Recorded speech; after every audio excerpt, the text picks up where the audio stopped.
Assalamualaikum warahmatullahi wabarakatuh. Waalaikumsalam warahmatullahi wabarakatuh. Innal hamdalillah nahmaduhu wa nasta'inuhu wa nastaghfiruhu wa na'udzubillahi min syururi anfusina wa min sayyiati a'malina. May yahdihillahu fala mudilla lahu wa may yudlil fala hadiyalah. Asyhadu an la ilaha illallah wa asyhadu anna Muhammadan abduhu wa rasuluhu.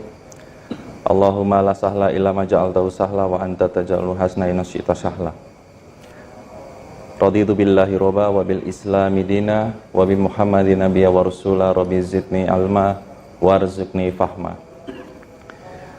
Alhamdulillah, di kesempatan pagi hari ini, pagi yang sejuk, masjid yang bagus. Ini sebetulnya saya kedua kali hadir di sini, walaupun pertama kali duduk di sini. Ya, bukti saya sudah pernah ke sini, saya tahu rumahnya Pak Asep nomor 12A. Terus di rumah sini nggak ada nomor 4 kalau nggak salah ya Pak ya, di perumahan sini ya. Kajian kapan itu Pak? Minggu kemarin ya. Jadi saya kemarin sempat datang ke sini gitu ya. Lihat Pak Asep gitu. Oh ya, ini Ustaz Asep. Jadi sudah familiar di sini ya. Alhamdulillah, ini pas perbatasan Pak ya, sini dengan situ ya Pak ya. Perbatasan provinsi ini loh. Oh sebelah ya, sebelah sini. Ini kita lama-lama minggir sini Pak ya. Ini karena memang nanti kita akan melihat kenapa kok kita berbicara mengenai zaman-zaman yang seperti disampaikan Pak Asep tadi, ini sudah nggak dulu-dulu banget gitu. Tetapi justru yang paling pas dengan kondisi kita sekarang ini ya zamannya beliau ini, zamannya Utsmani. Karena kalau kita berbicara mengenai zamannya Rasulullah, itu fokus objek dari konflik itu kan Muslim dengan kafir, Pak. Muslim dengan kafir. Tetapi kalau Utsmani ini Muslim dengan sekuler, Muslim dengan Zionis. Ya. Jadi kayaknya Indonesia sekarang ini kita bukan lagi berperang melawan kafir, Pak. Tapi lebih banyak berperang melawan orang-orang munafik yang tadinya masuk sekuler, yang masuk liberal, masuk Syiah, masuk Jil dan sebagainya. Ini sesuatu yang memang kayaknya perlu kita angkat. Beberapa waktu yang lalu saya juga sempat menyampaikan tentang kisah yang keterkaitannya adalah dengan zaman konflik kita sekarang ini, Pak. Yaitu tentang syahidnya Husain di Karbala. Saat ini cerita itu hanya dikonsumsi oleh Syiah, Pak. Sedangkan bagaimana sih kondisi cerita yang sebenarnya dari Husain wafatnya di Karbala itu secara hadis, secara cerita-cerita sahabat ya, asar-asar sahabat, itu kok malah jarang disampaikan oleh ulama kita. Nah, gini Pak, ulama itu kadang-kadang yang profesinya sebagai ulama itu dakwahnya relatif lebih amar ma'ruf, Pak. Amar ma'ruf. Karena apa? Ya memang dakwah amar ma'ruf itu dakwah yang paling aman. Tapi kalau dakwah nahi mungkar itu ada risiko. Ada risikonya. Makanya yang bukan profesinya dai sebaiknya menyampaikannya itu nahi mungkar, Pak. Bapak-bapak yang profesinya pilot, yang profesinya dokter, yang profesinya apa, itu kalau bisa menyampaikannya itu nahi mungkar. Karena mungkin kalau yang berprofesi sebagai dai, ya walaupun dai itu sebetulnya bukan profesi, Pak. Dai itu bukan sebagai profesi, tetapi di setiap profesi itu harus ada dai-nya. Karena kalau profesi dai itu kan coverage-nya hanya di masjid, Pak. Dai itu kan hanya dari masjid ke masjid, ke masjid, ke masjid, ke masjid. Ya Pak ya. Nah, orang-orang yang sudah masuk di dalam masjid ini kan orang-orang pilihan semua ini, yang bisa bangun pagi, yang bisa datang ke masjid, udah orang-orang pintar gitu loh.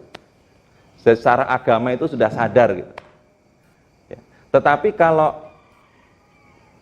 hanya coverage-nya di masjid itu kan captive sekali, sangat kecil. Tetapi justru dai itu harus ya on the road lah ya. Di setiap profesi itu harus ada sehingga coverage-nya lebih besar.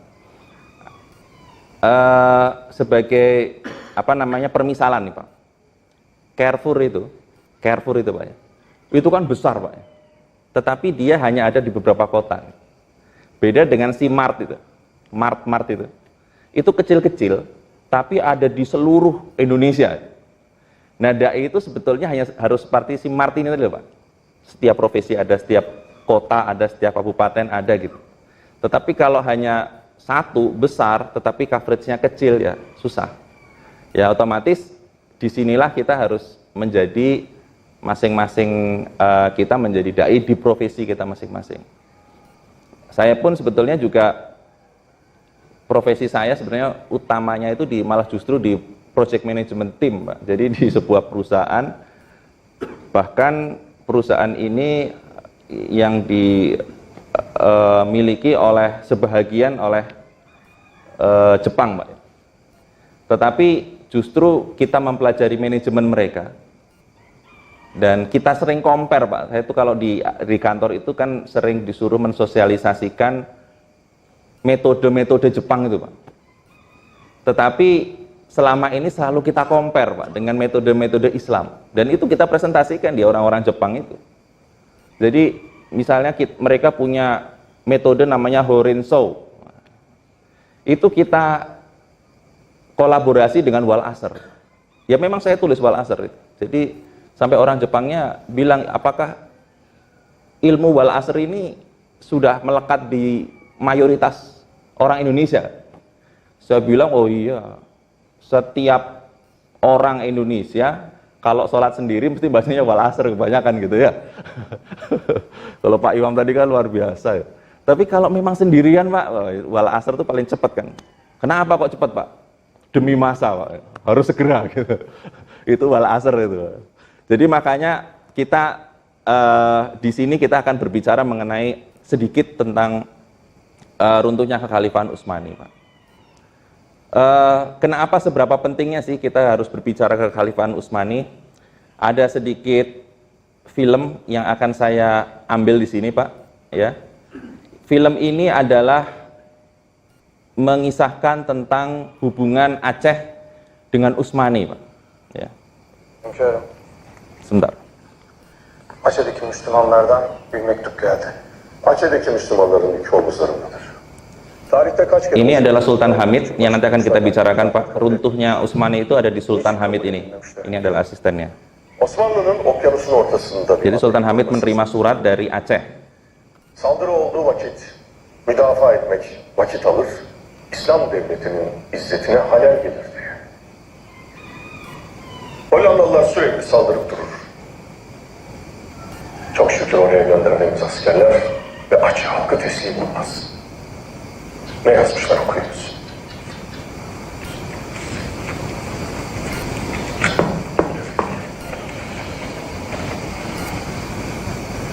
Şevketli, kudretli İslam halifesi Sultan Abdülhamid Han Hazretleri.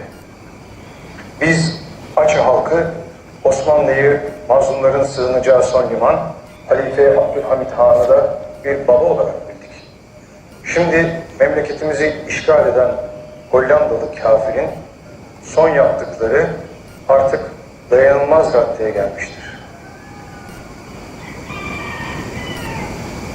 Hollanda nam kafiri hacca gitmemize müsaade etmemektedir. Bu şikayetimizi önce Allah'ımıza, sonra halifemize bildirir, medet dileriz. Sampai di situ kita stop dulu, Pak. Jadi alangkah mengharukan, Pak ya. Jadi Utsmani ini adalah sebuah negara adikuasa yang saat itu satu-satunya negara adikuasa di dunia. Jadi kalau sekarang kan ada Amerika, ada Rusia, Pak. Dulu itu pernah selama beberapa ratus tahun Utsmani ini memegang sendiri. Karena hampir ada yang mengatakan sepertiga, ada yang mengatakan 2/3 dunia ini dikuasai oleh Utsmani. Termasuk negara-negara yang ada di Indonesia. Daerah-daerah yang ada di Indonesia. Seperti Aceh dan Jogja. Makanya kedua daerah ini mungkin salah satunya juga disebut sebagai istimewa. Khususnya Jogja itu dia tidak memiliki di dalam peta penjajahan Hindia Belanda itu Jogja itu tidak masuk sebagai daerah yang dijajah oleh Belanda. karena langsung diambil oleh sultan. Apa ciri-cirinya negara yang diambil oleh Utsmani, Pak? Artinya yang berdaulat, artinya yang berkoalisi dengan Utsmani. Salah satunya adalah semua daerah yang menggunakan pemimpinnya itu menggunakan simbol sultan. Karena sultan itu adalah copyright-nya itu ada di Utsmani, Pak. Kalau di Mesir kan ada Fir'aun. Kemudian kalau di Persia itu kan ada siapa, Pak? Kalau Persia Kisra. Kisra 1, Kisra 2, Kisra 3. Kalau di Roma ada Caesar. Caesar 1, Caesar 2, Caesar 3. Nah, di Turki itu sultan. Makanya tadi disebut Sultan Abdul Hamid. Di Jogja Sultan Hamengkubuwono 1, 2, 3. Di Brunei Sultan Hasan al-Bolkiah. Itu sultan yang menggunakan di Malaysia juga ada Sultan Trengganu. Daerah-daerah yang menggunakan kata sultan itu bayar royalti, Pak, ke Turki. Jadi kayak kita menggunakan suatu teknologi, yang teknologi itu patennya itu ada di seseorang gitu. Kita harus membayar royalti. Jadi kata-kata sultan itu adalah negara-negara, daerah-daerah yang masuk ke dalam koalisi dengan dengan Utsmani. Ya, termasuk di Aceh dan di Jogja. Nanti kita akan melihat bagaimana kelanjutannya dan actionnya, Pak. Ini kalau kita melihat di akhir saja. Sultan Abdul Hamid langsung memanggil duta besar Belanda di sini. Bizim onlarla ufak bir anlaşmamız. Ini duta besar Belanda ini, Pak. Demiryolu meselesinde 150 kilometrelik bir hat için Dimarahin sama Utsmani, Pak. üzmemeleri gerektiğini söyleyeceksiniz.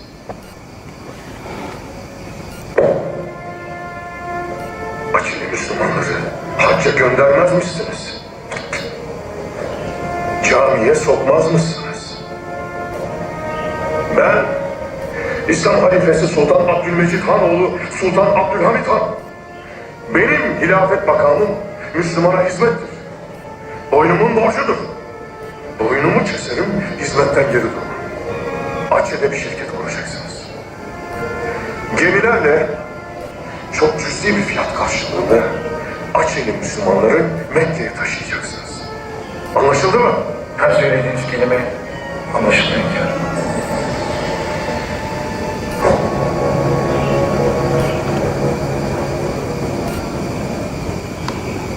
Kapan kita bisa membuat gitu lagi ke negara-negara barat? Takutnya kayak gitu, Pak, orang Belanda dulu. Itu negara yang menjajah kita 360 tahun, duta besarnya sangat ketakutan seperti itu terhadap negara Utsmani. Ini kita memimpikan lagi sebuah negara, terserah itu dimanapun, tetapi yang memiliki kekuatan Islam seperti itu, Pak.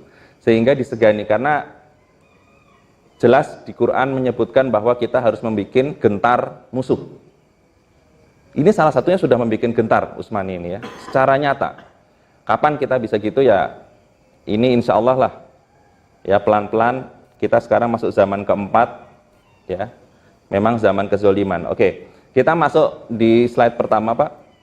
Jadi di sini kalau kita melihat bahwa setelah zaman itu Rasulullah pernah menyebutkan bahwa kita memasuki 5 zaman. Pertama nubuah, zaman kenabian, ya. Rasulullah itu berapa tahun, Pak? Dari umur 40 sampai 63, sekitar 23 tahun. Ya. Kemudian yang kedua adalah masuk di dalam khulafa, zaman khulafa, ya.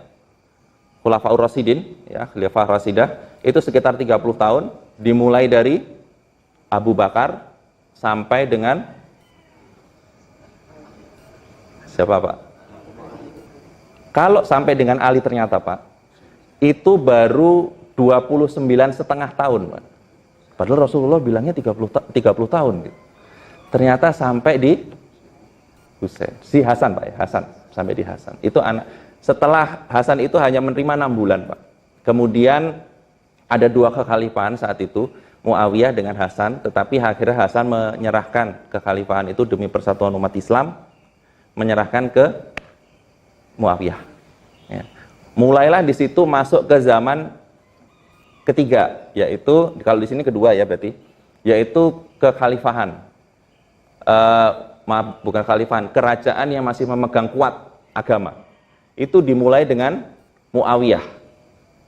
Muawiyah tadi sampai dengan Utsmani ini nanti, Pak. Jadi zaman ketiga itu nanti kita akan berbicara di sini kejatuhan zaman ketiga. Zaman yang sudah disampaikan Rasulullah, zaman ketiga itu adalah di zaman Utsmani. Jadi terakhir Islam itu bisa dipegang kuat itu di zaman Utsmani. Dan kita sekarang masuk ke zaman keempat. Zaman keempat ini adalah zaman kerajaan yang zolim. Ya, kezoliman luar biasa nanti pasti. Ya, jadi kalau seandainya kezoliman ini terjadi terus, ya, maka nanti akhir-akhirnya terjadi aduhon. Aduhon itu yang banyak disampaikan oleh beberapa ulama, itu adalah sebuah meteor besar. Bapak-bapak bisa membaca di buku ensiklopedia akhir zaman. Itu sebuah meteor besar yang NASA menyebutnya sebagai meteornya bernama Apophis. Apophis itu meteor yang sangat besar yang nanti kelak akan menabrak atmosfer dan nanti akan terpecah. Ya, kalau bergesekan dengan atmosfer dia akan terpecah. Pecahannya itu diameternya 2 km. Pecahannya 2 km. Nah, ketika itu mengenai sebuah daratan, maka kondisi kekuatannya itu setara dengan 100.000 bom Hiroshima. Dan radius kematian warga yang terkena itu kurang lebih sekitar 200 kilo. Berarti kalau Bandung itu jatuhnya di Bandung, Jakarta itu mati juga. Itu 2 km dan itu banyak, Pak. Karena pecah tadi, itu banyak. Ada yang jatuh di laut, jadi tsunami. Ada. Dan itu kejadiannya itu, di dalam ensiklopedia tersebut, itu disebutkan di zaman keempat. Kenapa kok di zaman keempat? Karena pada kondisi saat itu, yang namanya meteor tadi, itu setelah bergesekan dengan atmosfer, maka akan terjadi sebagai shutdown electrical devices. Artinya apa, Pak? Seluruh peralatan yang berhubungan dengan electrical itu akan shutdown. Bapak-bapak kalau misalnya itu karena gaya statik, Pak ya. Kalau seandainya gampangannya ada penggaris itu yang kalau kita gosok-gosokkan di rambut, dia kan akan bisa menarik kertas ya setelah digosokkan. Karena apa? Bermuatan negatif sehingga akan menarik kertas. Sama itu gesekan rambut dengan gesekan penggaris tadi seperti gesekan meteor tadi dengan atmosfer, Pak. Akhirnya semua yang berhubungan dengan roda, yang berhubungan metal to metal gitu, itu dia akan nempel seperti magnet. Disitulah semua peralatan-peralatan yang kita pakai sekarang, yang elektronik, yang tank, bahkan sepeda, gigi sepeda, gear sepeda dengan rantai itu akan nyambung itu, nggak bisa bergerak itu, Pak. Tetapi apakah ini keuntungan, apakah kerugian, Pak, bagi umat Islam? Keuntungan, Pak, betul. Kenapa kok untung, Pak? Karena sekarang ini, Pak, kalau Bapak bayangkan, kita kalau mau perang dengan negara manapun di Eropa, mereka lebih canggih nggak, Pak, alatnya dengan kita, Pak? Lebih canggih. Kita sekarang paling pakai AK gitu ya, kita serbu gitu kan, sesuai dengan surat Al-Anfal, kita harus mengentarkan rakyat musuh dengan menggunakan kuda. Dia nggak usah keluar panasan, Pak, dia tinggal pencet satu tombol, tit, mati semua yang di depan sana. Karena apa? Karena mereka peralatannya lebih canggih dibanding kita. Sedangkan kita lebih sederhana. Nah, dengan adanya seperti ini, turunnya aduhon ini, Pak, maka apa yang terjadi? Semua peralatan mereka nggak berguna. Kembali lagi, ajari anakmu memanah, ajari anakmu berkuda, ajari anakmu berenang. Memanah, loh kok masih pakai panah gitu. Ternyata besok kembali, Pak, itu terjadi resetting dekade. Jadi kembali lagi semuanya ke awal. Disitulah kenapa Dajjal nanti itu kok dibunuhnya sama Nabi Isa nggak pakai senjata AK atau nuklir gitu. tetap aja pakai pedang gitu ya. Itu karena apa? Karena salah satunya adalah sudah terjadi resetting. Nah itu Isa dan Imam Mahdi itu kan ada masuk di zaman kelima. Makanya di zaman keempat, kelima itu harus ada resetting dulu. Berarti resetting itu terjadi di zaman keempat, di zaman kita sekarang. Makanya ada yang mengatakan umur umat Islam itu berapa Pak? 1500 tahun. Sekarang udah tahun 1440 ya? 60 tahun. Anak kita Pak, mungkin kita sudah ya udah nggak ada ya, tapi anak kita kan. Ya walaupun hadis tersebut ada yang mengatakan tidak terlalu sahih ya untuk disampaikan, tetapi untuk pelajaran itu tidak sahih, tetapi di dalam Fathul Bahri itu disampaikan oleh Fathul Bahri itu kan adalah penjelasan dari hadis Bukhari ya Pak. Di hadis Bukhari itu nggak ada, tetapi di dalam Fathul Bahri itu beliau menyampaikan tentang hal tersebut, hadis tersebut. Jadi ini sebagai pelajaran untuk kita. Ya. Nah, ini kekhalifahan itu nomor 2, 3, dan 4. Yang paling besar Pak, sebenarnya ada banyak. Tetapi yang paling besar itu kondisi kekhalifahan yang pertama adalah Bani Umayyah di Syria. Ya, Bani Umayyah itu tadi Muawiyah tadi Pak. Target mereka adalah memperluas wilayah. Jadi Umayyah itu memperluas wilayah. Sekarang pertanyaannya Pak, jihad itu sebetulnya ofensif apa defensif? Kita selama ini mungkin tahu, jihad itu mempertahankan wilayah. Tetapi ternyata di zaman dulu, justru memperluas wilayah Pak. Rasulullah itu, defensif itu, hanya sampai perang Khandaq. Jadi pada saat hijrah ke Madinah, ada perang Badar, ada perang macam-macam. Pertama perang Badar, terakhir perang Khandaq. Karena Rasulullah bersabda bahwa ini adalah terakhir kita diserang. Besok kita akan menyerang. Itu setelah perang Khandaq. Dan akhirnya terjadilah perang Hunain dan lain sebagainya. Itu berada di ofensif, daerah ofensif, Pak, penyerangan. Berarti jihad itu sebetulnya bukan cuma defensif. Itu dicontohkan Rasulullah itu. Dan sampai di Muawiyah itu kan penulis wahyu. Ya, jadi Rasulullah itu beliau itu penulis wahyu.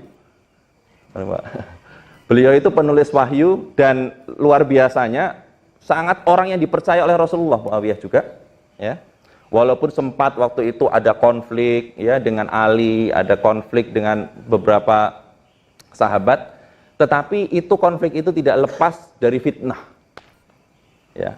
Kalau Bapak lihat kenapa terjadi perang-perang Siffin, kenapa terjadi perang Jamal, itu adalah penyusupan pembunuh Utsman ke dalam pasukan Ali dan pasukan Muawiyah, pasukan Ali dan pasukan Aisyah. Nyusup Pak mereka.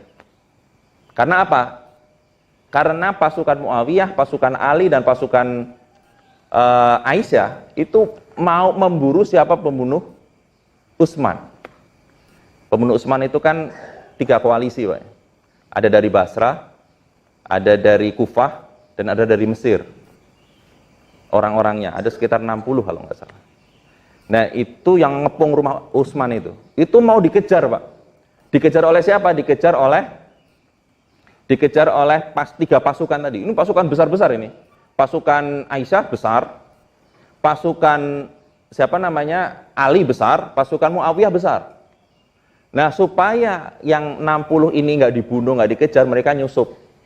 Diprovokasi supaya saling perang. Ini terjadi nggak nih Pak zaman kita? Terjadi Pak. Sekarang ini terjadi gitu. Disusupi, ya. Makanya ada yang memilih ulama dan dipilih ulama, kan gitu ya sekarang ya Pak ya. Itu luar biasa itu sekarang itu. Sama, makanya kita lebih banyak bercerita di zaman ini Pak. Ini zaman yang kondisinya mirip. Kenapa mirip? Karena di sini Illuminati dan Freemason sudah masuk Pak. Dan sampai sekarang masih ada. Bahkan kantor Kadinnya itu ada di Kuningan situ ya. Kalau tahu ya nanti insya Allah lah. Kalau ada Pak Muta'ali kan sering kesini Pak ya, ditanyain di Kuningan di mana Pak gitu. Ya, karena Banyak juga informasi-informasi yang beredar, tetapi ya begitulah. Kantor Kadin Pak ya, Kamar Dagang dan Industrinya Israel itu ada di sini juga gitu ternyata. Karena produk mereka banyak kita pakai ya. Nah, kemudian yang berikutnya, yang ketiga adalah Khalifah Bani Abbasiyah. Abbasiyah ini relatif bukan pada penaklukan, tetapi lebih pada penguasaan ilmu teknologi. Jadi human resource development, jadi pengembangan sumber daya. Makanya pada saat Bani Abbasiyah itu muncullah Ibnu Sina, ya, Avicenna kalau di sini ya. Kemudian muncullah Ibnu Rus, muncullah Khwarizmi, penemu angka 0 itu Pak ya. Penemu angka 0 itu kan di zaman Abbasiyah ini. Coba gaji Bapak kalau nggak ada nolnya itu bingung Pak, walaupun cuma 0, kalau belakangnya nggak ada itu ya bingung Pak. Jadi kurang 01 aja ke HRD langsung kan Pak ya. Karena angka 0 itu penting banget. Nah itu yang menemukan Khwarizmi Pak. Bahkan beliau itu menemukan teori asam basa. Asam ditambah basa menjadi garam ditambah H2O kan gitu ya. Semua itu asam dan basa. Acid and alkaline itu adalah reaksi asam basa, itu terjadi sekarang. Nah otomatis di sini terjadi termasuk taman gantung dan lain sebagainya di Baghdad. Makanya Baghdad itu terkenal dengan cerita 1001 malam. Itu terjadinya adalah pada saat Khalifah Bani Abbasiyah 446 tahun. Umur negara kita berapa nih Pak? Baru 70 sekian Pak ya. Ini 446 Pak. Ya. Jadi tahun 133 sampai 918. Jadi disinilah terjadi termasuk Spanyol dan lain sebagainya itu ada di Abbasiyah. Abbasiyah ini paman Rasulullah ya, Ibnu Abbas. Kemudian yang keempat ini adalah zaman Khalifah Bani Utsmaniyah ya di Turki. Ini lebih lama lagi Pak, 624 tahun. Berarti hampir 7 abad. Ya, hampir 7 abad. Sehingga di sini tahun 918 sampai 1542 Hijriah atau 1299 sampai 124 Masehi. Jadi kalau kapan-kapan Bapak mau ke Turki, jangan cuma di Istanbul, Pak. Jalan-jalan, mintalah jalan-jalan ke kota Busra. Ya. Bursa, kalau di sana sebutnya Bursa, kota Bursa. Kota Bursa ini adalah kota pertama kerajaan Utsmani. Itu nanti di sana ada masjid yang didirikan pada tahun 1399, persis di dekat-dekat pendirian. Masjidnya namanya Masjid Jami Ulu. Tapi kalau di sana tulisannya Ulu Jami. Akhirnya menjadi Ulu Jami. Di Jakarta dipakai Ulu Jami. Ya. Di sana namanya ada Ulu Jami. Nanti kapan-kapan kita share ya, kalau ada waktu kita share perjalanannya. Jadi di sana ada dan masjid di sana Pak khas. Beda antara Masjid Utsmani yang ada di Bursa dengan Masjid Utsmani yang ada di Istanbul. Masjid yang ada di Bursa itu masih mengadop antara Romawi dengan Seljuk. Nanti kita akan jelaskan Turki Seljuk itu siapa. Nah, artinya apa? Menaranya masih gede-gede Pak. Pilarnya itu masih pilar-pilar khas Romawi. Kalau Bapak pernah lihat film Hercules yang ngancurin tiang itu, nah itu tiangnya masih besar-besar. Itu di Bursa, Pak. Awal ibu kota dari Utsmani. Dan di distrik Bursa itu nanti juga ada semacam konsilasi perubahan Injil menjadi yang sekarang.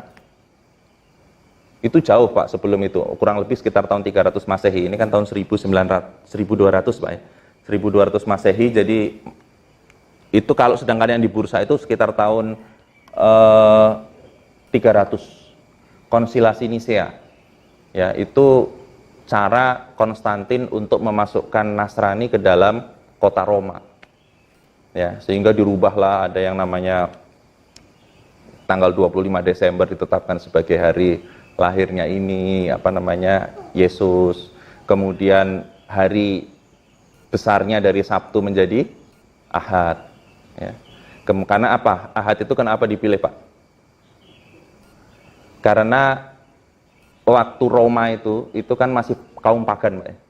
masih kaum pagan. Kaum pagan itu salah satunya penyembah matahari, Pak. Jadi mereka punya satu hari ibadah di hari matahari. Bahasa Inggrisnya apa, Pak? Sunday. Makanya disitulah dirubah dari hari Sabat. Aslinya kan ngikut Taurat, hari Sabat Nasrani itu pada tahun 0 Hijriah, 0 Masehi itu. Akhirnya 300 tahun kemudian sama Konstantin dirubah menjadi, sebenarnya yang merubah bukan Konstantin. Konstantin itu approve aja. Yang merubah itu 316 uskup yang melakukan perubahan Injil secara signifikan, termasuk penghalalan babi, termasuk penyembahan salib. Kenapa kok salib harus disembah? Karena pada saat itu Romawi sedang menyembah suatu benda, namanya pagan kan, menyembah suatu berhala. Maka harus ada penggantinya lah. Penggantinya, apa sih agama yang mau kamu masukkan ini, apa hubungannya, sinkronnya dengan kepercayaan kami? Salah satunya itu, diganti Sunday 25 Desember. Karena menurut mereka 25 Desember kan adalah hari lahirnya anaknya Dewa Matahari. Makanya dimasukkanlah Yesus itu 25 Desember kan. Sehingga, oh ini bener berarti ini terusannya lah gitu ya. Nah makanya dirubah. Di mana itu? Di kota Nisea. Nisea itu di distrik Bursa juga. Masih masuk kabupaten Bursa lah gitu. Ya, kapan-kapan jadi kalau Bapak mau ke sana jangan di Istanbul aja, apalagi cuma di Grand Bazar gitu Pak ya. Belanja gitu kan. Tapi Grand Bazar itu juga ada, makanya nanti akan banyak itu kalau seandainya dirunut ya, bahwa Grand Bazar itu adalah akhir dari jalur sutra dari Cina sampai ke Turki, itu terakhirnya di Grand Bazar itu Pak. Yaitu toko yang apa kayak pasar yang luar biasa besarnya, sampai-sampai orang masuk tuh kalau yang nggak biasa susah keluar. Ya, makanya banyaknya janjiannya di area orang jualan emas itu. Karena orang kalau jualan emas kan mesti kelihatan Pak ya ini apa? Eye-catching gitu ya. Kalau di sana memang susah karena besar sekali Grand Bazar itu. Nah, itu adalah akhir dari zaman ini. Nah, kemudian kita melihat secara singkat aja asal dari Turki Utsmani, Pak. Ya. Orang-orang Turki itu aslinya dari mana sih sebenarnya gitu. Ya. Jadi ternyata orang Turki itu dulu awalnya itu tinggalnya itu di dekat Mongolia. Ya agak-agak dekat Cina sana lah ya Pak ya. Di pegunungan Altai. Itu tahun 700 ya. Nenek moyang Turki Utsmani itu disebut suku Kayi, itu masuk ke dalam Islam. Ada yang menyebutkan itu di dalam jalur sutra, ada yang menyebutkan itu ada dalam utusannya Abu Bakar As-Siddiq, karena ada beberapa cerita dan kisah bahwa penyebaran Islam itu sudah sampai Cina.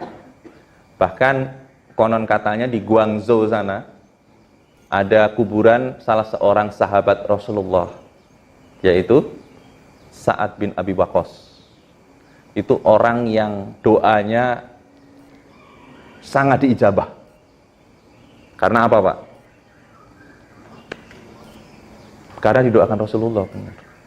Jadi dulu Rasulullah ini pernah Pak pada satu majelis begini, ada orang jalan, ya jamaah gitu.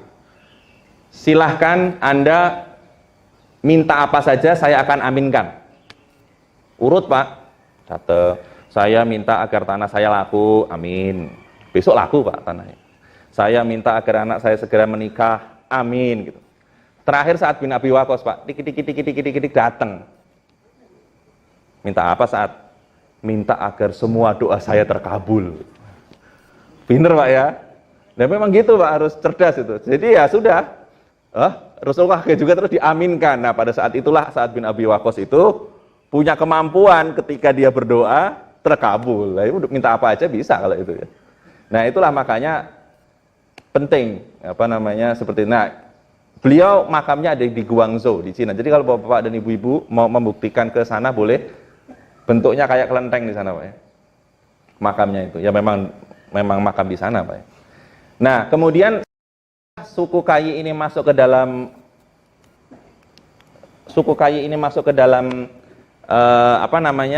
Islam, maka dia diusir Pak. Zamannya Genghis Khan itu. Genghis Khan itu sadis Pak kalau ngusir. Ya. Genghis Khan itu pernah menghabisi sekitar 100.000 orang dalam waktu hanya setengah hari. Bapak-bapak kalau tahu 100.000 itu seberapa banyaknya Pak kira-kira? Se-Istora Senayan penuh itu hanya dibunuh oleh Genghis Khan itu ya hari kerja aja, jam kerja aja lah, office hour aja itu, dihabisin itu sama Genghis Khan. Tentu aja dihabisin bukan cuma ini ya perang gitu, tapi cepet. Makanya luar biasa di sana termasuk penakluk ya.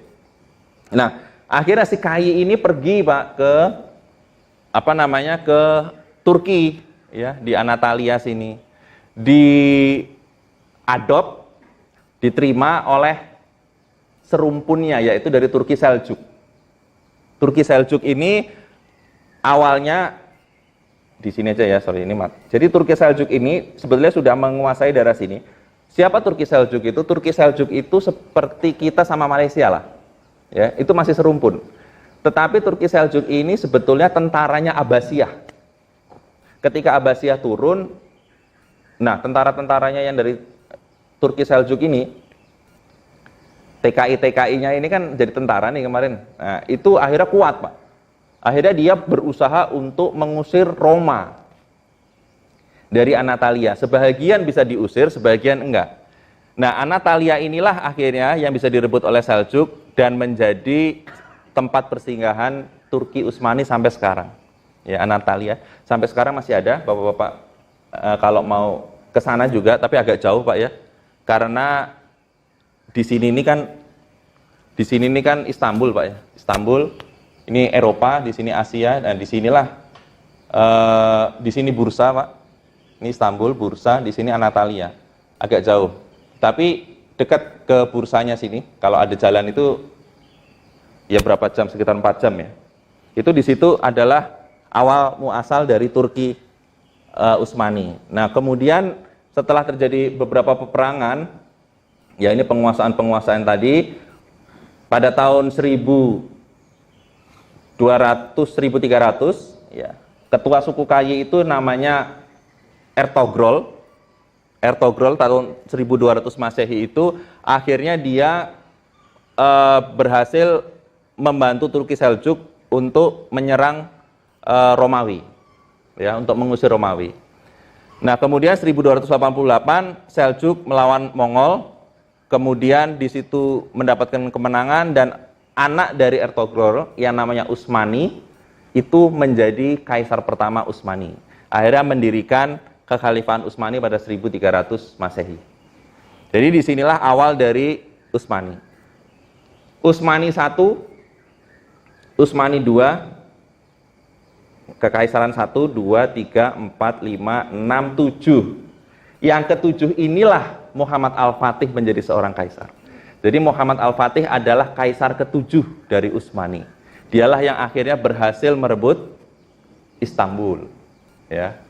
Istanbul itu Konstantin City. Jadi kotanya Konstantin. Yang tadi memutarbalikkan Injil. Ya. Sebenarnya sama Pak. Niatan si Utsmani ini, niatan si Konstantin ini sebenarnya nggak inginnya itu hanya bagaimana agama Nasrani yang bagus ini, waktu itu kan cuma ada Nasrani Pak ya, bisa masuk ke Roma. Roma itu masih menyembah berhala gitu. Niatnya dakwah Pak, tapi dirubah konten agama. Ini bisa dibedakan dengan Wali Songo. Kalau Wali Songo itu memasukkan Islam tetapi tidak merubah konten, cuma budaya itu sebagai carrier, sebagai pembawa. Tetapi kalau ini merubah konten agamanya sendiri itu dirubah gitu. Sama 316 uskup dengan approval si Konstantin itu dirubah gitu. Ya, seperti tadi perubahan-perubahannya sangat signifikan. Ya. Yang namanya babi sebetulnya Nasrani ini nggak ada orang Nasrani kan Pak ya? Nggak mungkin lah ya kalau di sini. Makanya lebih enak kalau saya ngomong. Nah, orang Nasrani itu kalau seandainya punya hukum itu sama dengan Taurat Pak. Hukumnya berat mereka. Lebih berat daripada hukum Islam. Contoh, kalau di Taurat itu orang membunuh, itu langsung pelakunya tuh dibunuh Pak. Kalau Islam kan enggak ya? Islam itu dibunuh, dia membunuh. Bisa saja dia itu langsung dibunuh, atau kalau dimaafkan oleh keluarga korban, maka dia harus membayar dam sehingga dia nggak dibunuh. Lebih enak Islam. Yang kedua, Taurat itu benar-benar lebih keras. Berarti ini Injil juga lebih keras, karena Injil itu tidak banyak mengatur hukum, Pak. Artinya hukum mengikuti hukum lama kan gitu ya, kalau KUHP. Nah, kalau kena najis, pakaian kita kena najis, kalau di zaman Taurat itu langsung kena najisnya itu digunting. Kalau kita masih bisa dicuci dengan tanah ya, kalau najis besar. Tapi kalau mereka nggak bisa, harus digunting. Kemudian mereka itu jangan makan babi, makan lemak saja diatur, Pak. Lemak yang boleh dimakan, daging yang boleh dimakan itu, daging yang boleh mengandung lemak itu hanya daging di sebelah belakang sini, Pak. Kalau sapi itu ada di belakang ya, di belakangnya sapi itu dekat ekor itu, di atas, bagian atas. Itu saja yang boleh dimakan. Makanya daging di atas ini disebutnya apa, Pak? Kalau suka ada yang makan steak nggak sini, Pak? Yang di belakang sini yang ada lemaknya namanya sirloin. Makanya steak itu hanya ada dua, Pak, tenderloin dan sirloin. Ini sedikit ini aja ya, Pak. Tenderloin itu full daging.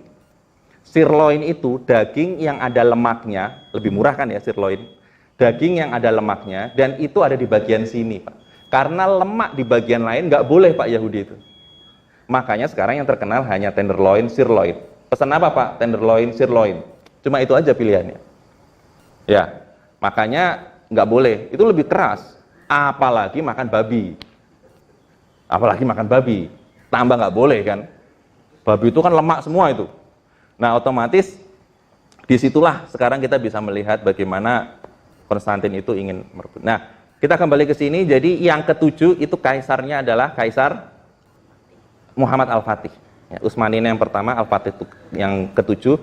Dan tadi, yang film tadi, Sultan Abdul Hamid, itu adalah khalifah yang ke-32 atau 33. Jadi itu urutannya sama itu. Ya, jadi tapi yang paling besar yaitu tadi Utsmani, kemudian Al-Fatih dan Sultan Abdul Hamid. Ya. Al-Fatih ini anak yang pernah bercita-cita untuk mewujudkan hadis Rasulullah di umur 12. Beliau itu penasaran, kok Istanbul ini kok susah sekali di berapa perang, Pak, yang dilakukan oleh sahabat ya. Muawiyah itu melakukan Yarmuk dan lain sebagainya itu kalah, Pak. Umar bin Khattab nggak nembus juga, nembusnya sampai Baitul Maqdis saja. Sampai ke Istanbul nggak bisa, Pak. Ini kuat sekali Romawi itu. Anak kecil yang berusia 12 tahun, coba kalau kita itu usia segitu tuh anak kita apa yang dipikirkan, Pak? iPhone, Bu, iPhone gitu ya. Kalau itu kita harus punya cita-cita, sehingga umat muslim ini harus punya cita-cita yang besar. Ya. Minimal Bapak-bapak yang di sini, yang di media, kapan ya saya bisa beli SCTV gitu. Harus punya, Pak, cita. Udah amat cita-citanya, tapi harus seperti itu. Dan akhirnya itu bisa diimplementasikan oleh Al-Fatih. Bahkan Rasulullah menjulukinya sebagai pemimpin yang terhebat sepanjang masa di dunia, dan pasukannya pasukan yang terhebat sepanjang masa di dunia. Itu Al-Fatih. Karena tidak ada yang memiliki strategi seperti Al-Fatih. Kita lihat sedikit, Pak, ya, tentang Al-Fatih.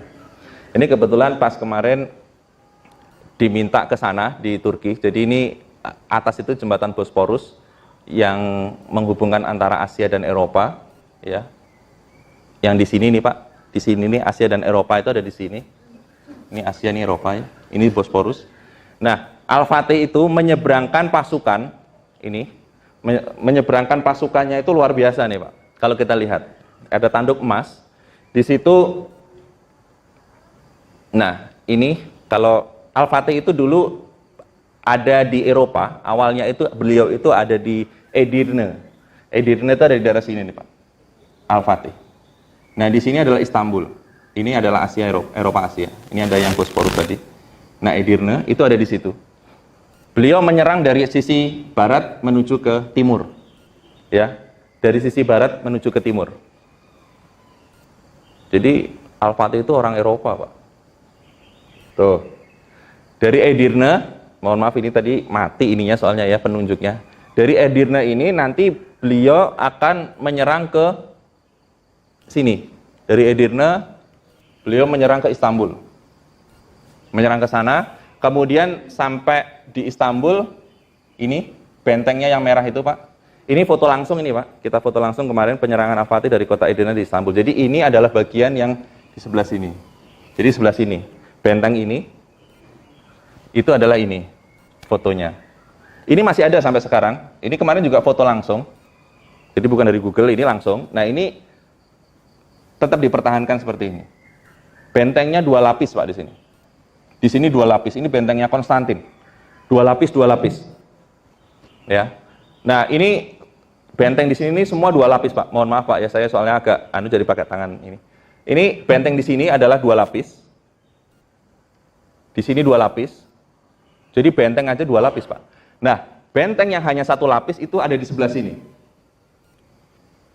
Disitulah kondisi teringan. Artinya itu titik vitalnya dari si benteng ini untuk diserang. Makanya Muhammad Al-Fatih ketika menyerang sini nggak bisa-bisa, Pak. Deng, deng, deng, deng. Gitu. Akhirnya dia pakai pasukan laut, angkatan lautnya masuk ke sana. Sampai di sini, yang hitam itu adalah rantai, Pak. Jadi Romawi itu memasang rantai di laut, kayak polisi tidur.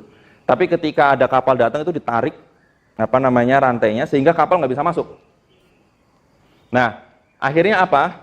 Ini yang disebutkan Rasulullah sebagai pasukan terhebat sepanjang masa. Karena sampai sekarang nggak pernah ada yang melakukan strategi seperti ini. Si Al-Fatih akhirnya menaikkan kapal itu ke darat, Pak. Di sini, jadi kapal itu di bawahnya itu dikasih kayu-kayu, dikasih lemak hewan. Terus kapal itu ditaruh di atas kayu-kayu gelondongan itu sebagai roda, didorong. Begitu didorong terus itu padahal itu bukit, Pak, naik bukit. Makanya korbannya banyak, Bukit Galata itu. Kemudian diturunkan. Itu sampai orang Romawi yang hebat saat itu melongo, Pak, nggak bisa apa-apa. Hanya melongo aja ngelihat seperti itu. Dan itu hanya dilakukan 1 malam. Jadi ini kegiatan 1 malam yang beneran. Kalau Prambanan itu 1 malamnya nggak beneran. Itu kontraktor bikin Prambanan 1 malam juga itu ya. Itu nggak bener tapi kalau itu, Pak. Tapi kalau ini bener-bener 1 malam. Jadi dari habis Isya itu langsung sebelum subuh sudah sampai semua kapal-kapal dan diserang benteng sebelah sini. Diserang karena cuma 1 lapis, maka hancur. Nah, pada saat itu strategi mana yang kira-kira bisa terpikirkan oleh Romawi kalau ada seperti itu? Ini yang terjadi di penyerangan Al-Fatih. Makanya ini sebagai pemimpin perang yang saat itu memang sangat disegani. Bahkan Komodor Angkatan Lautnya itu yang disebut Barbarossa, ya, ini sangat ditakuti oleh Eropa sekalipun. Ya, sangat ditakuti oleh Eropa karena Angkatan Laut ini termasuk orang yang membebaskan Muslim di Spanyol. Bapak tahu sendiri kan, bagaimana kisah Muslim di Spanyol itu disiksa sedemikian rupa. Dan pembebasan ini juga cukup heroik, Pak. Jadi kapal-kapal dari Utsmani itu datang ke Spanyol untuk membebaskan dan membebaskannya itu pada malam hari. Bapak tahu kenapa kok malam hari dibebaskan? Karena pada saat itu, Pak, tahanan-tahanan Muslim itu ditahan di bawah tanah selama bertahun-tahun tanpa kena sinar matahari.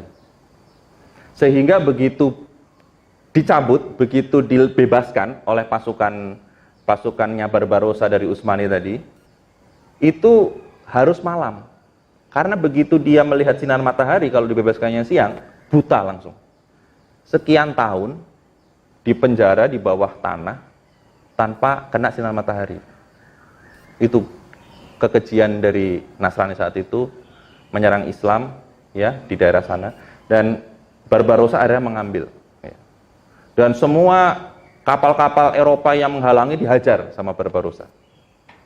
Makanya Barbarossa ada filmnya. Siapa Pak Barbarossa? Di film buatan Walt Disney, Barbarossa lalu disimbolisasikan sebagai bajak laut. Bajak laut dengan 1 mata, dengan jenggot. Selalu bajak laut ada jenggot, Pak, ya, khas umat Muslim saat itu. Jenggotnya warnanya merah. Disitulah Walt Disney ingin menghancurkan Islam, secara ideologis, secara mulai pelan-pelan ya dari film dan lain sebagainya. Padahal itu adalah pahlawan dari Islam. Dan kalau Bapak jalan nanti dari Istanbul menuju Bursa itu melewati satu kota, nggak tahu kota atau kecamatan gitu ya, yang namanya Barbarossa. Di situ karena lahirnya beliau, termasuk masih di wilayah Asia.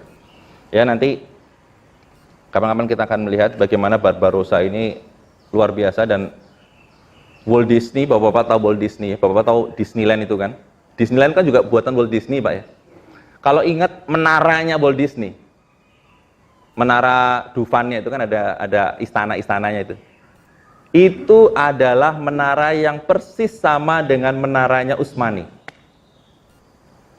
Jadi bentuknya kuncup gitu. Atasnya. Dulu kan mungkin di Mekah masih ada ya satu, tapi akhirnya terus dirubah ke Mekah, ke Arab. Dulu kan Masjidil Haram itu menaranya menara Utsmani semua, Pak. Karena Mekah itu semua jazirah Arab di bawah Utsmani.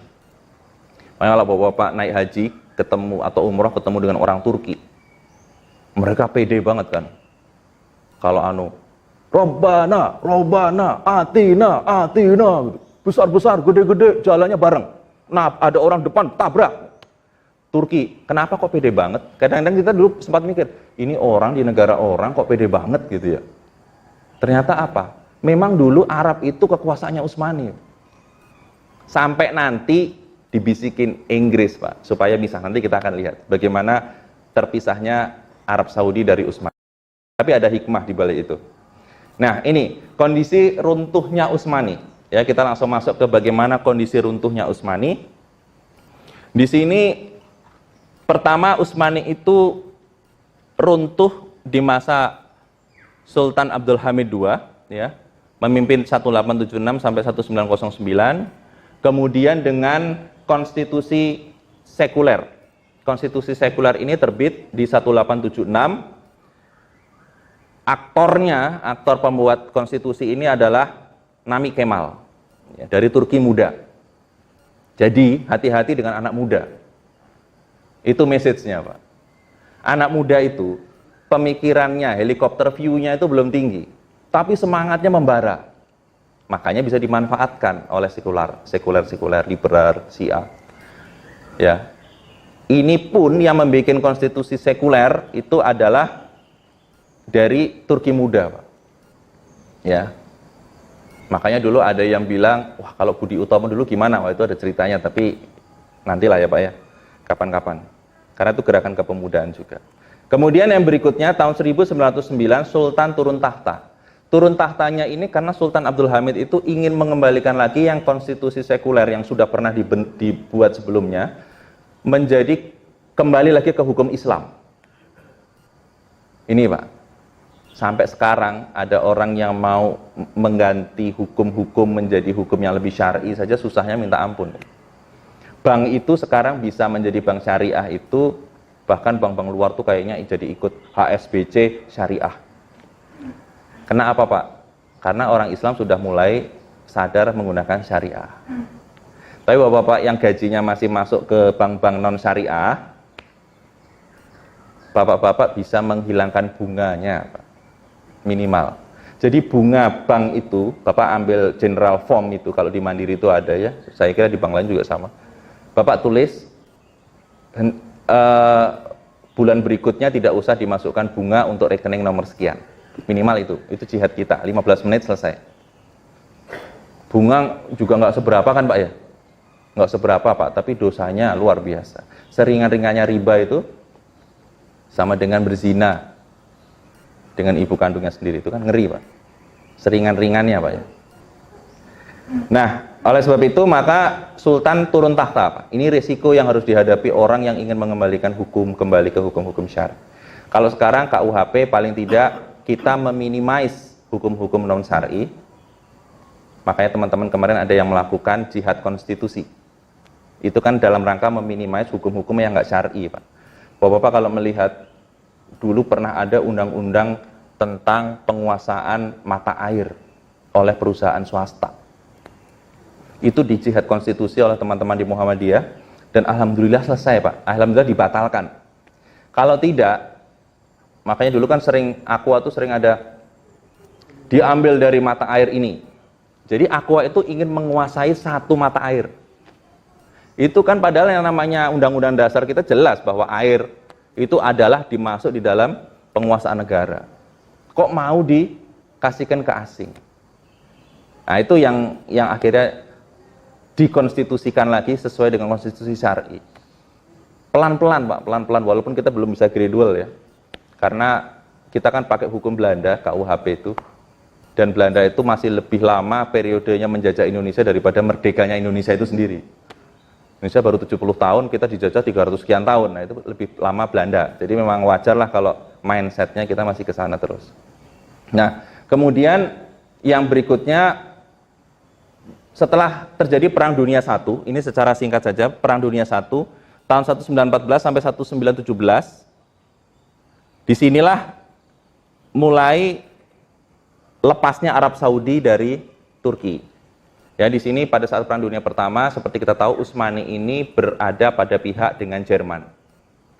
Sedangkan blok sekutu ada Inggris, ada juga Amerika, kemudian ada juga Prancis, ya. Dan akhirnya kedua blok itu dimenangkan oleh sekutu. Nah, semua wilayah-wilayah Utsmani akhirnya dilucuti, Pak. Dibagi-bagi. Yang bagi siapa? Yang paling besar waktu itu sekutunya kan Prancis dan Inggris. Amerika masih baru lahir waktu itu kan. Amerika kan lahir tahun 1700-an ya. Nah, itu dibagi oleh Prancis. Mana? Libanon punya siapa nih Libanon? Oh, Prancis. Arab Saudi punya siapa nih? Oh, Inggris gitu. Dibagi-bagi. Nanti ada pembagian-pembagiannya. Ya, kemudian disinilah tahun 1924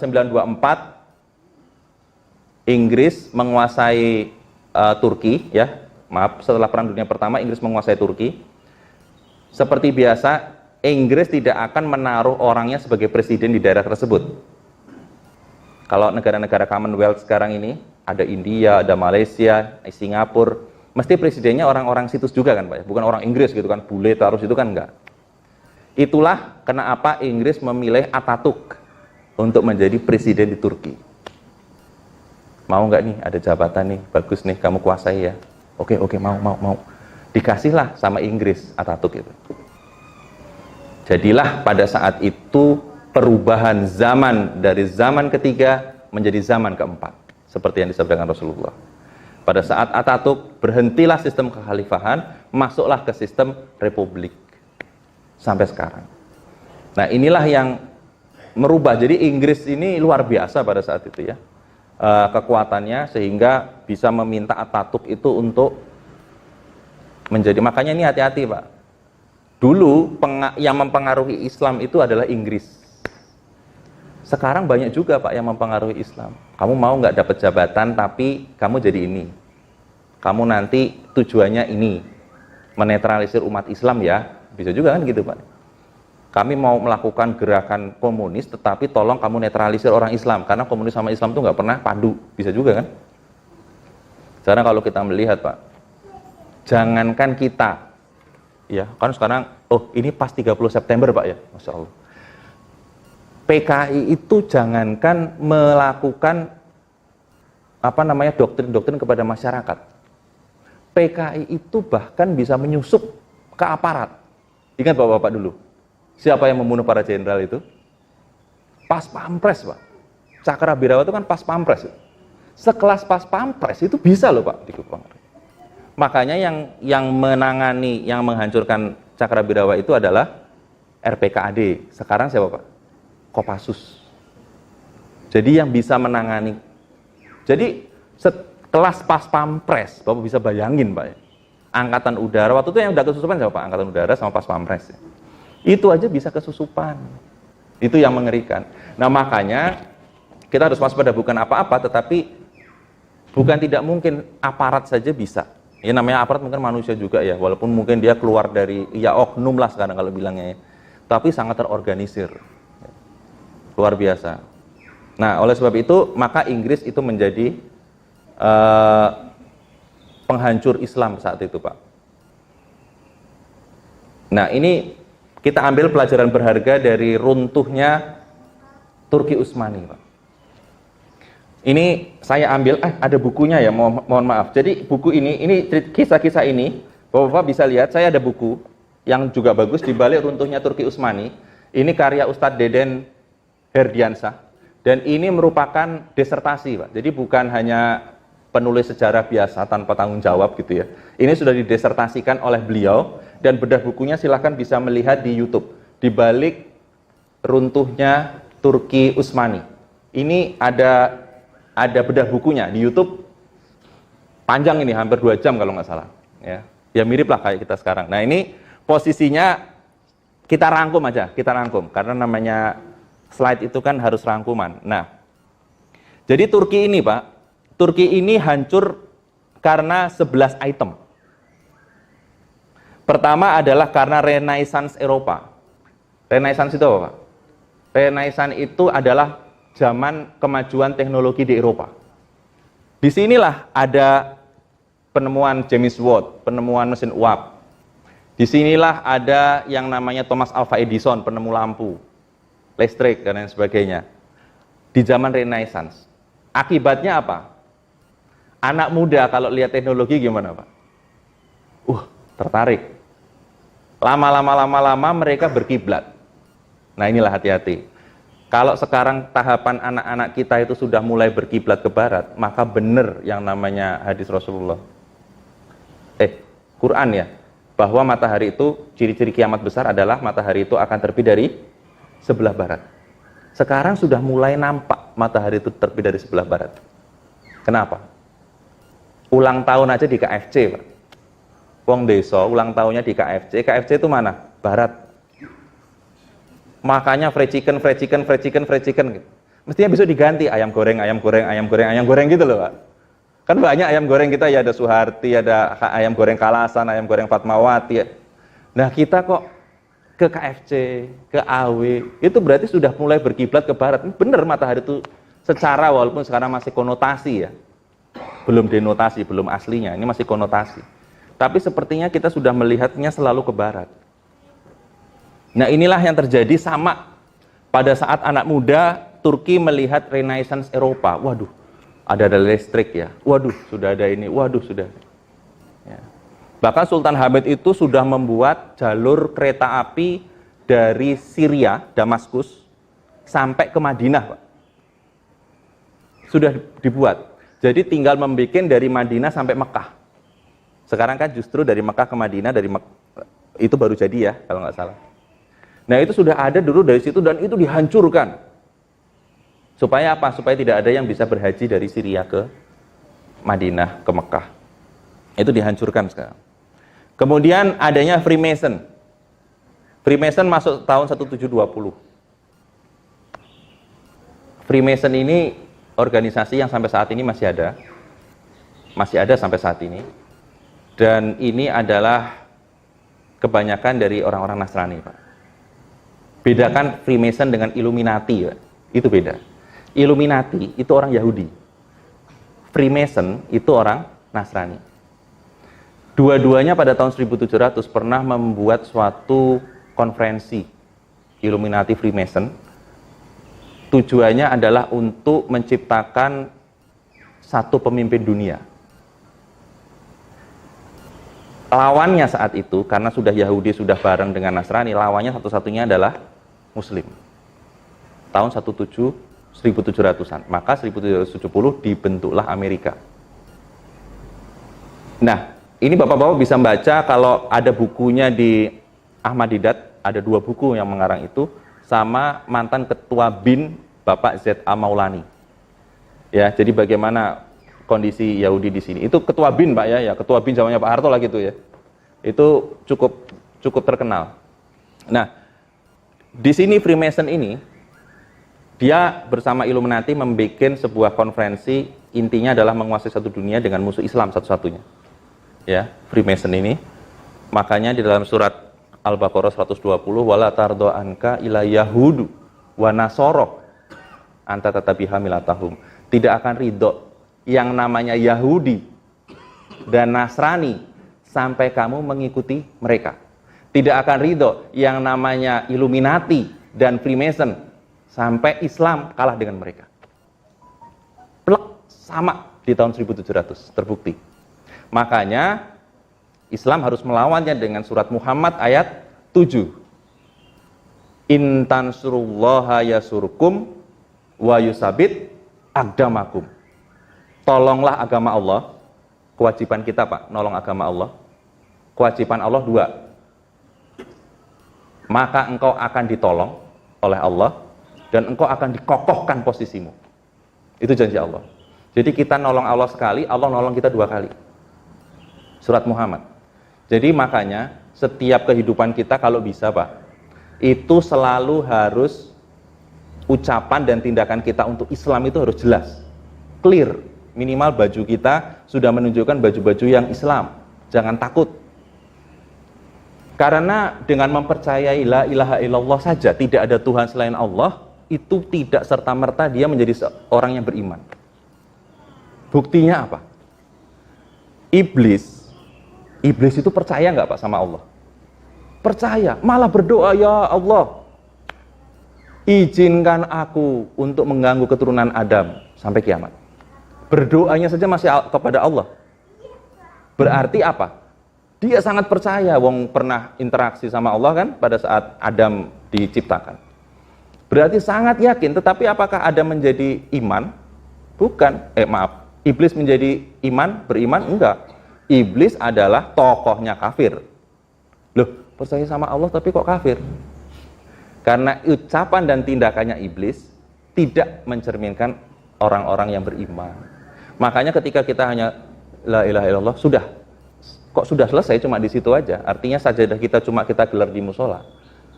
Sajadah kita harus kita gelar sampai luar. Harus ada tindakan nyata. Mau bangun apa yang itu menolong agama Allah. Bisanya lewat medsos, bikin lewat medsos. Bisanya bikin spanduk sebanyak-banyaknya. Mengingatkan, saling mengingatkan. Disitulah baru yang disebut kita beda dengan iblis. Selama kita nggak melakukan itu, kita harus belajar, Pak, dari kisah iblis tadi. Kenapa iblis tetap kafir padahal iblis percaya dengan Allah? Ya, sama orang Quraisy juga seperti itu. Nah, Bapak-bapak, Freemason kembali ke sini, Freemason masuk ke Turki 1720. Ya. Nah, ini Nasrani ya. Kemudian Turki mengabsorb modernisasi. Semua modernisasi hasil Renaissance akhirnya diabsorb bukan aja oleh generasi muda tetapi juga oleh semua khalayak. Ya, hati-hati, ini kita sekarang sudah mulai masuk ke mengabsorb modernisasi. Kemudian Utsmani muda melakukan perongrongan untuk membuat sekularisme. Mereka mulai menjadikan kamus-kamus filsafat lebih hebat daripada Quran dan hadis. Rujukannya Aristoteles. Rujukannya Plato. Ya, seperti itu. Jadi rujukannya bukan, makanya kalau Bapak-bapak kapan-kapan mohon maaf, kalau di Jalan Jagakarsa itu ada kios mizan nih. Bapak-bapak lihat di sana. Itu Sirah Nabawiyah, kisah hidup Rasulullah, karangan Karen Armstrong. Kemudian tentang Allah dan apa gitu ya, karangan Gilbert siapa. Ini tulisannya tentang Islam banget, tetapi pengarangnya kok nggak Islam banget.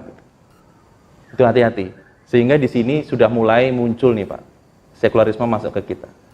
Makanya tolong hati-hati ya, karena terus terang kalau Bapak buka tokoh Syiah kita adalah Pak Bagir. Siapa? Haidar Bagir ya?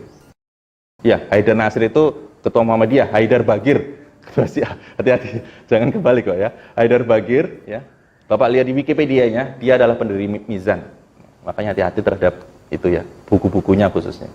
Ya, kita bukan apa, karena justru kita tidak pinter ngaji, maka lebih baik menghindari, kita nggak tahu mana yang benar, mana yang nggak. Misalnya kita beli buku nih, mungkin yang nggak benar 10% mungkin, 90% benar mungkin di dalam buku tersebut, tetapi karena kita ini kan bukan ustadz, bukan kiai, sehingga kita nggak bisa memilih nih, kadang-kadang yang 10% ini bagian mana yang salah ya. Lebih baik carilah penerbit, carilah pengarang yang sesuai dengan kita ya. Jadi jangan yang main-main ke situ, hati-hati, sekarang banyak sekali ya. Ada, yaitu buku-buku bawahnya itu juga banyak. Kalau nggak salah ada pengarang-pengarang cilik itu juga masuk ke situ. Nah, Utsmani muda akhirnya membuat kiblat ke sana dan dialah yang membuat tanzimat. Tanzimat itu semacam kesepakatan sekuler. Mulai masuk di 1839 sampai 1876 dan akhirnya dibikin konstitusi, Pak. Inilah konstitusi yang menutup zaman zaman ketiga. Mulailah masuk berhenti sistem kekhalifahan, memulailah masuk ke dalam sistem republik, mulailah hukum agama dan hukum dunia dipisah. Di sini. Jadi pemisahannya itu 1876 mulai dipisah. Sampai sekarang kita rasakan hukum dunia dan hukum akhirat ini terpisah. Ya. Kalau Bapak coba lihat bahwa Bapak ada orang ngomong ngariung tentang handphone, tentang mobil mewah, tentang tato, Bapak masuk. Janganlah kalian berlaku boros karena sesungguhnya itu adalah saudara iblis. Teman-temannya ngetawain nggak Pak kita? Diketawain kita. Lu jangan bawa-bawa masjid lah. Iya kan? Karena apa? Kita udah terpisah Pak antara dunia dengan akhirat. Mestinya nggak boleh. Terus harus masuk antara dunia, akhirat itu harus jadi satu.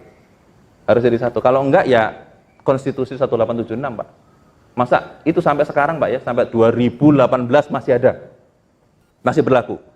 Kemudian melihat itu Zionisme masuk. Ini masuk di dalam era Sultan Hamid. Zionisme masuk, makanya ada film Sultan Abdul Hamid itu di mana Yerusalem itu ingin memberikan emas kepada Utsmani untuk membeli Yerusalem. Jadi Yahudi ingin memberi emas untuk membeli Yerusalem. Tapi ditolak mati-matian oleh Abdul Hamid sampai akhirnya Zionisme melobi Turki Muda untuk menurunkan Sultan Hamid II. Yang tadi, filmnya tadi, itu Sultan Hamid II. Kemudian bahasa Arab mulai dinomor 2-kan. Bahasa Inggris mulai dinomor 1-kan. Kerasa Pak ya? Kemudian terjadi Perang Dunia I yang lebih secara bukan ideologis lagi, tetapi secara fisik memisahkan antara Turki, memecah-mecah Turki bagian-bagian menjadi bagian-bagian yang sangat-sangat kecil hingga nanti menjadi Arab Saudi. Kemudian Kemal Atatürk dipakai oleh Inggris untuk mengamankan kondisi tersebut supaya Turki tidak kembali menjadi besar. Dan baru di zaman Erdogan sekarang ini Turki ingin kembali mengembalikan ke zaman keemasan Islam. Ya, kondisinya seperti itu. Oke. Ini kita langsung masuk ke Arab Saudi ya, daripada nanti waktunya juga mepet. Tahun 1909 tadi kan kita melihat pada saat mau terjadi perang dunia, itu Inggris sudah melobi negara-negara di Arab Saudi di seluruh jajahan Utsmani, bukan jajahan, di seluruh wilayah Utsmani itu udah dilobi sama Inggris mau nggak pisah dengan Turki. Ya. Jadi sekedar informasi awal bahwa Arab itu dulu ada 2 provinsi. Saya sebut provinsi karena dua-duanya masuk di dalam Utsmani, Pak. Yang pertama adalah Provinsi Najd. Benderanya seperti itu. Bapak-bapak pegang erat-erat, ibu-ibu, benderanya. Kemudian Hijaz, itu Arab Madinah, Mekah Madinah itu di daerah Hijaz. Itu benderanya seperti itu. Ya, kita pegang baik-baik.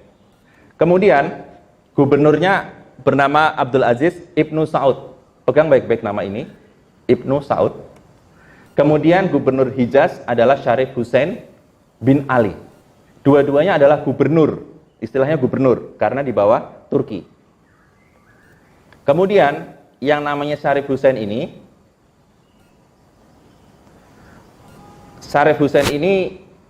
dengan alasan menolak modernitas Turki, tadi Turki udah mulai modern Pak ya, maka dia agak bimbang. Kami khawatir nih Mekah Madinah nanti menjadi modern gitu ya. Artinya mengadop barat terlalu berlebih seperti Turki. Mendengar kegalauan ini, Inggris bisikin, Pak.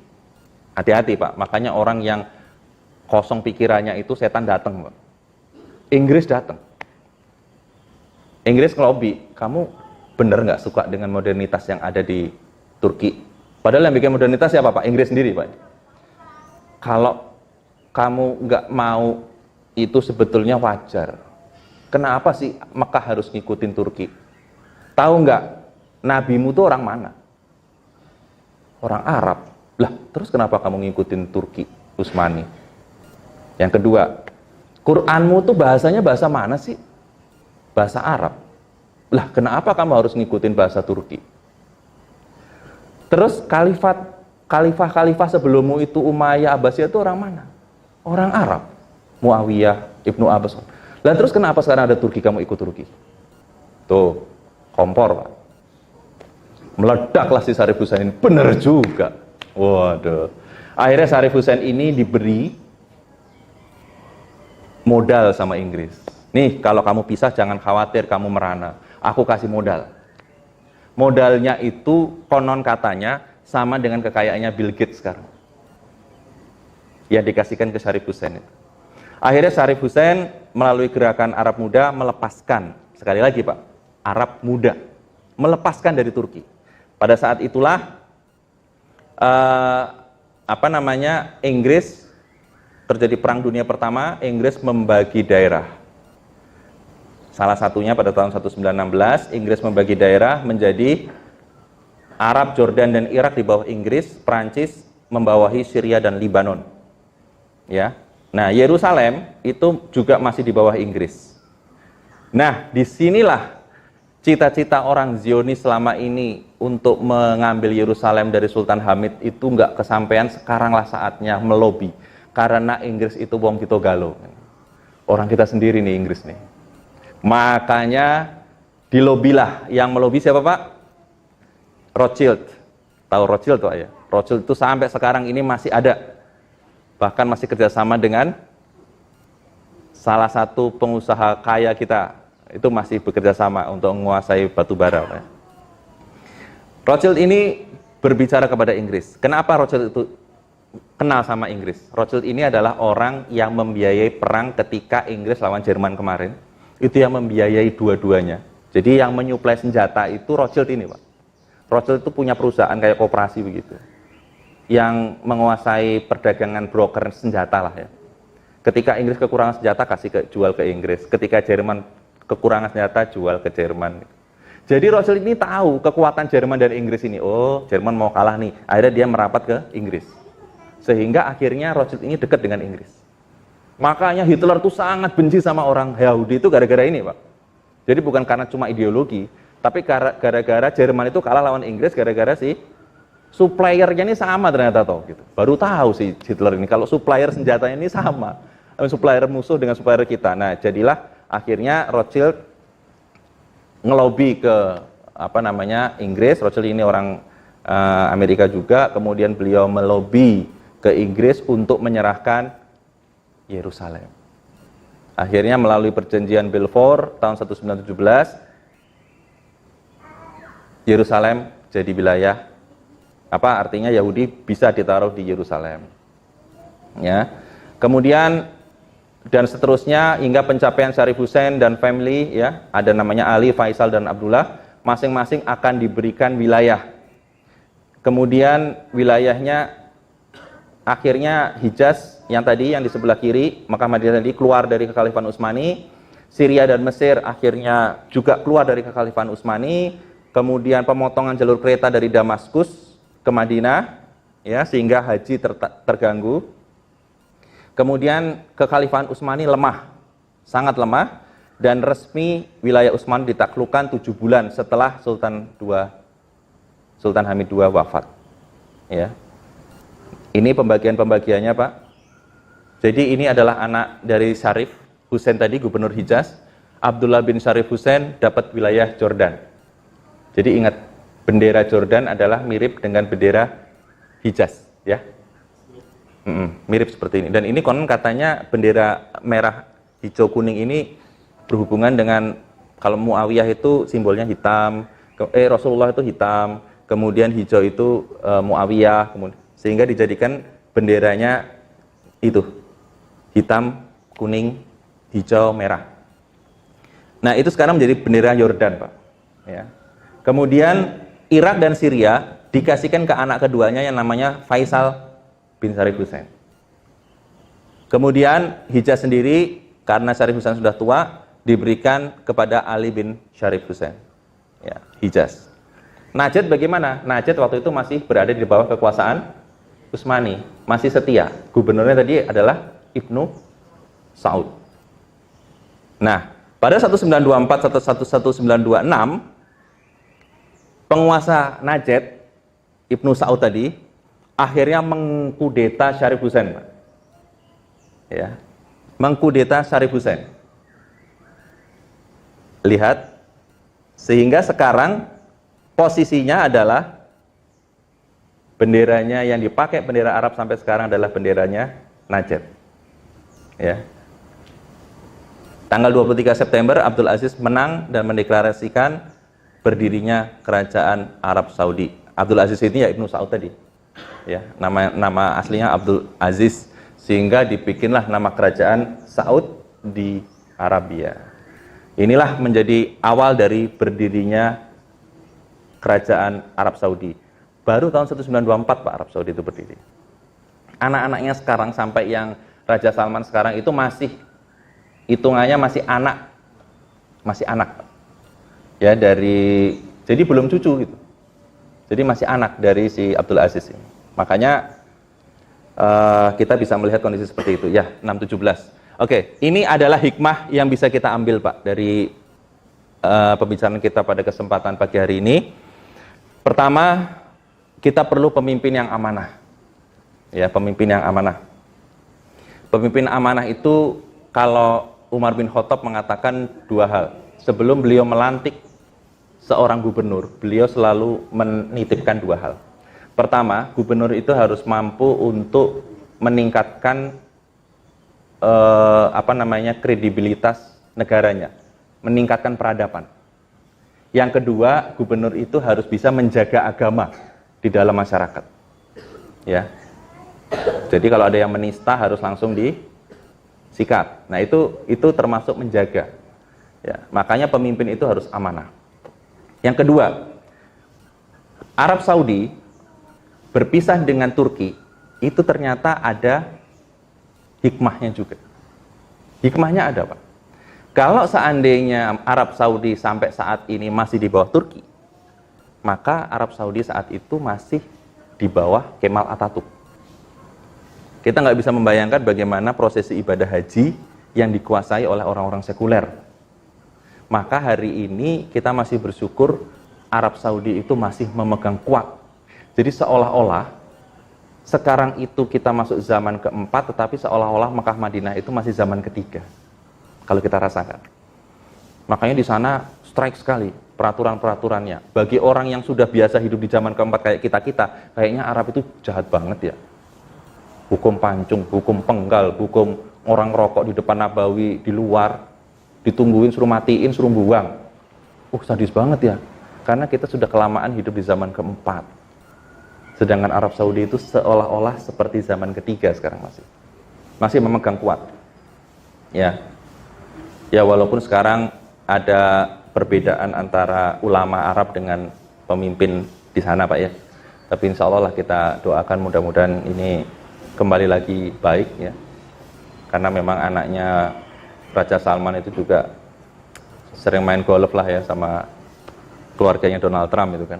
Makanya kalau Bapak sekarang umroh yang akhir-akhir ini ya, setahun 2 tahun ini semenjak saat Raja Salman, itu kalau lihat di gedung-gedung itu mesti 2 Pak fotonya. Dulu kan kalau kita haji tahun 2011 itu fotonya masih 1, rajanya. Tapi sekarang nggak raja dan anaknya. Jadi memang keduanya kayaknya sudah punya, dan ulama kemungkinan masih ada di bawah Raja Salman, tapi anaknya kayaknya lebih kuat. Ya. Karena anaknya juga mantan menteri pertahanan ya, sehingga pegang militer juga. Nah, kemudian jadi itu terhindarnya Haromain itu Mekah dan Madinah dari sekularisme Turki sampai sekarang. Kemudian sistem saat ini menyelamatkan haji, ya. Sistem saat ini menyelamatkan haji. Artinya apa? Dengan tidak menjadinya republik, maka Arab Saudi ini nggak perlu pemilu, Pak. Coba bayangin pas musim haji ada pemilu gitu, Pak. Wah, itu sudah kacau itu kan. Ada yang pakai kaos partai lah, macam-macam gitu. Tapi dengan sistem kerajaan ini, itu sesungguhnya dilindungi Arab Saudi ini, sehingga tidak perlu ada terlalu banyak polemik demokrasi. Yang kedua, sistem yang dipakai masih menggunakan Hambali, Imam Ahmad, Pak ya, Imam Ahmad bin Hambal, itu saat ini masih bisa menjaga, mungkin satu-satunya yang bisa menjaga ghiroh umat Islam, hukum-hukum umat Islam itu ya dengan menggunakan itu. Masih tegas sekali. Ya, kalau kita bayangin aja kalau seandainya Arab Saudi nggak usah sekuler amat lah. Anggap aja kalau kita bandingkan, Pak, seandainya makam Rasulullah itu ada di Cirebon. Kita lihat nih, Sunan Cirebon itu Sunan siapa, Pak? Gunung Jati ya. Itu kalau kita masuk itu namanya pengemis itu 500 meter mungkin dari sana sampai sini itu ya. Itu baru Sunan, Pak, ya, baru wali itu. Gimana kalau Rasulullah ada di situ gitu? Dengan yang kita pakai sekarang ini gitu. Makanya di sana diusir, yang namanya pengemis itu diusir. Kayaknya kok galak banget, tapi kalau enggak ya kayak kita ini gitu.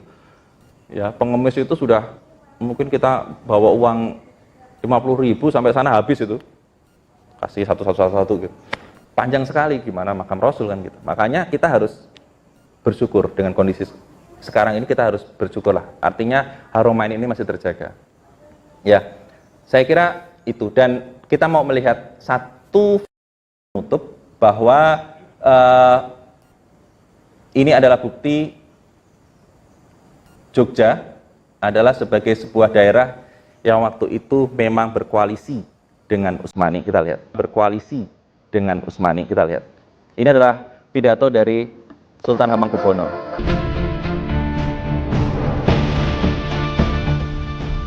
Pada 1479, Sultan Turki mengukuhkan Raden Patah sebagai Khalifatullah ing Tanah Jawa. Perwakilan kekhalifahan Islam Turki untuk Tanah Jawa. Dengan menyerahkan bendera La ilaha illallah berwarna ungu kehitaman terbuat dari kain kiswah Ka'bah. Dan bendera bertuliskan Muhammad Rasulullah berwarna hijau.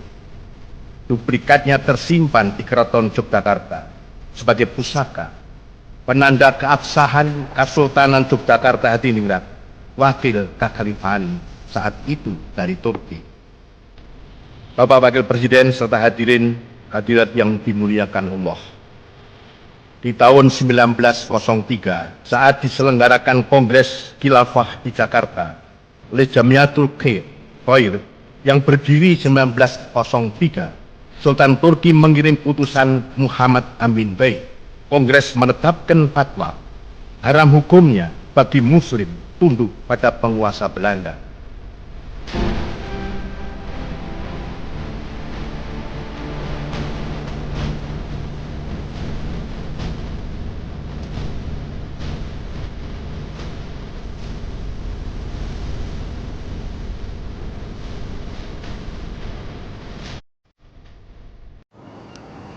Ya, itu sebagai video penutup kita. Baik, Bapak, marilah kita berdoa agar kita semua bisa mendapatkan keilmuan dan hikmah dari ini semua. Dan tentu saja kita harus terus bersemangat untuk menjadi orang-orang yang bisa membangun Islam ini masa yang akan datang. A'udzubillahi minasyaitonirrajim. Bismillahirrahmanirrahim. Hamdan syakirin, hamdan na'imin, hamdan yu'afi'u ni'amahu wa yukafi'u masidah. Ya Rabbana lakal hamdu lil jalali wal ikram wa sultani.